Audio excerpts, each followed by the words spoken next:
सर्वप्रथम कुळवाडी भूषण हा महात्मा फुलेंचा शब्द आहे।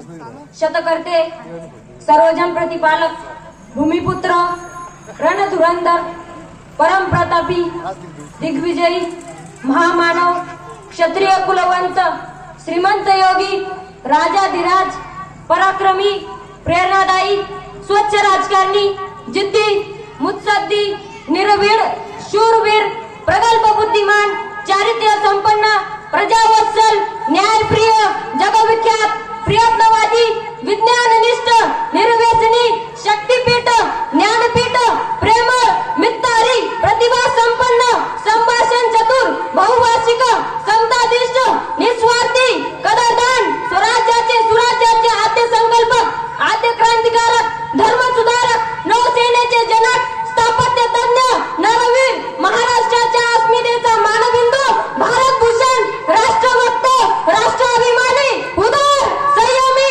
मानवतावादी, भव्य, दिव्य, उत्तुंग आणि आदर्श व्यक्तिमत्व, अनभिषेक जगतमान्य लोकराज्य, विश्ववंत छत्रपती शिवाजी महाराजांना मानाचा मुद्रा करतो। ज्या माऊलींनी या स्वराज्याचे देखणे स्वप्न पाहिले अशा राजमाता, राष्ट्रमाता जिजाऊ आणि ज्या महापुरुषांनी हे स्वप्न सत्यामध्ये उतरवलं ते राजे शिवछत्रपती आणि ज्या महापुरुषांनी या महाराष्ट्राला आणि या महाराष्ट्रातील प्रत्येक माणसाला शेवटच्या श्वासापर्यंत कसे लढावे हे शिकवले ते राजे शंभू छत्रपती। संविधानाचे शिल्पकार विश्वरत्न डॉक्टर बाबासाहेब आंबेडकर, शिवशाहीर अण्णाभाऊ साठे आणि या महाराष्ट्रातील तमाम महामानवांना मी आदित्य बाळूमाते वंदन करतो आणि माझं भाषणास सुरुवात करतो। अहो, धाडस तर सगळेच करतात, पण धाडस असे करावे की त्या सलाई भीती वाटावी आणि चुकून जरी तो काळ पुढे आला तर त्या काळाची छाती वाटावी, तर त्या काळाची छाती वाटावी। मित्रांनो, 19 फेब्रुवारी 1603 शिवनेरीवर एक तारा चमकला, जिजाऊच्या पोटी शिव जन्मला, मानाचा मुद्रा करतो शिवछत्रपतींना, ज्यांनी मराठी मातेत भगवा झेंडा फडकवला, भगवा झेंडा फडकवला। मित्रांनो, खरं तर छत्रपती शिवाजी महाराज म्हणजे कोण? 350 वर्षापूर्वी जिजाऊच्या कुशीत जन्मलेला निरागस बाळ म्हणजे शुभा, गनिम इंग्रज फ्रेंच यांसारख्या अत्याचाराचा काळ म्हणजे शुभा, एकीकडे संयमाचा घाट म्हणजे शुभा, सळसळत्या रक्ताची लाट म्हणजे शुभा, राजनीती, युद्धनीती, गनिमी कावा यांसारख्या कुटक शास्त्राचा कळस म्हणजे शुभा, सामाजिकता, धार्मिकता, नैतिकता असे विचारांची पवित्र तुळस म्हणजे शुभा, राज्यासाठी जीवाचं रान म्हणजे शुभा, गतनकाली मराठ्यांना आलेली जाग म्हणजे शुभा, त्या अफजल खानाची शिकार करणारा वाघ म्हणजे शुभा, अरे अख्ख्या जगावर आदर्श राजाची छाप म्हणजे शुभा, झोपलेला संघ जनतेला झणझणीत जपराग म्हणजे शुभा, या महाराष्ट्रातलं माणुसकी मोजण्याचं माप म्हणजे शुभा, या महाराष्ट्रातलं माणुसकी मोजण्याचं माप म्हणजे शुभा। मित्रांनो, कधी कधी आपल्या मनाला प्रश्न पडतो की 350 वर्ष होऊन गेली तरी सुद्धा आपल्या राजाचं नावाचं वादळ अजूनही सह्याद्रीच्या दरबारात घुमतंय आणि नुकताच जन्माला आलेलं बाळ सुद्धा छाती टोकून जय शिवराय म्हणतंय। असं काय घडलंय, काय केलं या राजाने की 350 वर्ष होऊन गेले तरी सुद्धा आपण त्यांना विसरू शकत नाही? तर त्यावेळेस आपल्या मनाला उत्तर मिळतं की या माणसानं घडवलेला इतिहासच इतका मोठा आहे की जोपर्यंत चंद्र सूर्य राहतील तोपर्यंत छत्रपती शिवाजी महाराज तुमच्या माझ्या काळजामध्ये जिवंतच राहतील। अहो म्हणतात ना 33 कोटी देवांची कोट्यावधी मंदिर असतील पण त्यांची पूजा फार कमी लोक करतात। अरे पण माझ्या राजाचं हे काही मंदिर नाही, पण कोट्यावधी लोक माझ्या राजाची पूजा करतात। ते जाणते राजे श्री छत्रपती शिवाजी महाराज। कारण माझा राजा देव नव्हता, पण याच राजामुळे देवळातली देव आणि दारातील तुळस सुरक्षित आहे एवढं मात्र खात्रीपूर्वक सांगतो। मित्रांनो, खरं तर छत्रपती शिवाजी महाराजांनी अनेक किल्ले जिंकले, पण कधी कोणत्या किल्ल्याला स्वतःचे नाव दिले नाही। महाराजांनी राज्य उभं केले पण स्वतःचे नाव दिले नाही। त्यांनी प्रत्येकामध्ये राज्य प्रत्येकाचे आहे म्हणजे स्वराज्य आहे हे विचार रुजवले, भरवले, पुरवले, मग मातीसाठी लढायला, झुजायला, मरायला माणसं सिद्ध झाली। हे सगळ्यात मोठी वैशिष्ट्य आहे स्वराज्याचे। वयाच्या 16 वर्षी छत्रपती शिवाजी महाराजांनी तोरण्यावर स्वराज्याचं तोरण मारलं। अरे आपल्या वयाचे 20 वर्ष उलटून जातात, आम्ही काय करतोय हे कुठंतरी आपण लक्षात घेतलं पाहिजे।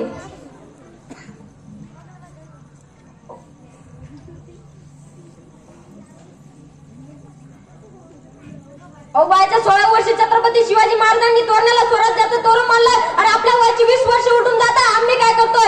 अरे अवघ्या 100 मावळ्यांविषयी शिवरायांनी लाल महालात छापा मारला आणि छापा मारल्यावर शाहिस्तेखान पळ सुटला, लपला कुठं तर बायकांच्या घराण्यात, कारण त्याला माहित होतं की शिवाजी महाराज आई बहिणींना कधीच हात लावत नाही। अहो काय विश्वास होता महाराजांच्या चरित्रावर शत्रुताई, आणि खरा होता शाहिस्तेखान बायांच्या घराण्यात घुसला हे महाराजांनी बघितलं आणि महाराज जागची जागी पडद्यावर लपले, श्वास बंद केला, हालचाल बंद केली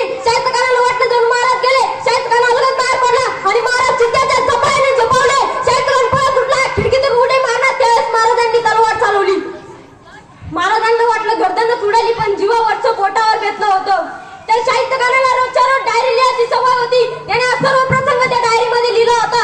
त्यात तो लिहितो की शिवाजी महाराज वाऱ्यासारखे आले आणि तीरासारखे निघून गेले. काही वेळानं लाल महाल शांत झाला आणि तेवढ्याच साहित्यकाराची बहीण पळत आली. भाईजान भाईजान मेरी बेटी का आहे भाईजान. त्यावेळेस साहित्यकार तिला म्हणाला, शिवाजीच्या माणसानं जर तुझी मुलगी पळवली असेल तर बेफिक्र राहा. शिवाजी पोटच्या लेकीप्रमाणे तिची काळजी घेईल. अहो काय विश्वास होता महाराजांचे चरित्र औषधरुताई. महाराजांची कीर्ती, अहो माझ्या महाराजांची कीर्ती, शिवाजी महाराजांची कीर्ती. त्यांनी उभा केले राजवैभव हे देशाने नाही तर संपूर्ण जगाने मान्य केले.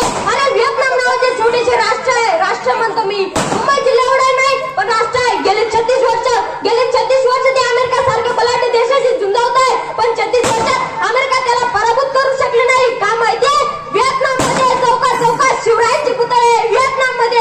अरे ते जाऊ द्या, व्हिएतनामचा स्वातंत्र्य सेनानी कोची सिन्हा नाव त्याचे त्याची समाधी आहे आणि त्या समाधीवर काढलेला माहितीये छत्रपती शिवरायांचं मावळं हे ते चिरविश्रांती घेतो आहे व्हिएतनाम मध्ये.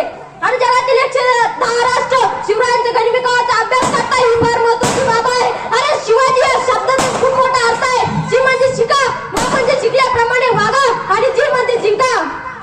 अहो 3 एप्रिल 1680 रोजी छत्रपती शिवाजी महाराजांचं निधन झालं. आणि त्याची मुत्ताईद खान महाराजांच्या मृत्यूची बातमी घेऊन औरंगजेबाकडे निघाला. त्याला वाटलं की महाराजांच्या मृत्यूची बातमी औरंगजेबाला दिली म्हणजे औरंगजेबाला खूप आनंद होईल. तो मोठ्या आनंदात धावत आला. आलम बडी खुशी की खबर है. क्या हुआ? गाफर दजहिना गाफर नरकाला गेला.